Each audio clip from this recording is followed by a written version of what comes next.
உன் எதிரிய கூட நம்பு, ஆனா உனக்கு நம்பிக்கை துரோகம் பண்ண உன் துரோகியை மட்டும் நம்பவே நம்பாத. உயிரே போனாலும் தயவு செய்து துரோகியை மட்டும் நம்பவே நம்பாத. ஏன் தெரியுமா?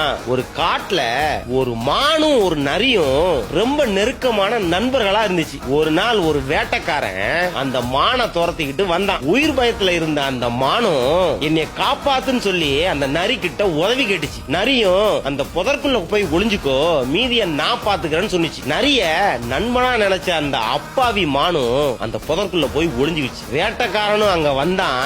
நரியும் அந்த மானை காட்டி கொடுத்துச்சு. அந்த அப்பாவி மானும் நம்பிக்கை துரோகத்தினால தன்னோட உயிரே விட்டுச்சு. அந்த மான் உயிரை விடும்போது நரி கிட்ட சொன்ன ஒரே ஒரு வார்த்தை, அந்த வேட்டைக்காரன் விட்ட அம்பு கூட எனக்கு வலிக்கல, நீ செஞ்ச துரோகம் தான் இன்னும் எனக்கு வலிக்குதுன்னு சொன்னிச்சான். இதே மாதிரிதான் நம்ம வாழ்க்கையிலயும் நம்ம யார அதிகமா நம்புறோமோ அவன் தான் நம்ம முதுகுல குத்திட்டே போவான். ஒண்ணு மட்டும் சொல்றேன், நல்லா நான் வச்சுக்கோ, கத்தியால குத்துன காயம் கூட சீக்கிரமா ஆறிடும், ஆனா துரோகத்தினால உண்டான காயம் ஆறவே ஆறாது. அதனால எல்லார்கிட்டையும் கொஞ்சம் உஷாராவே இரு.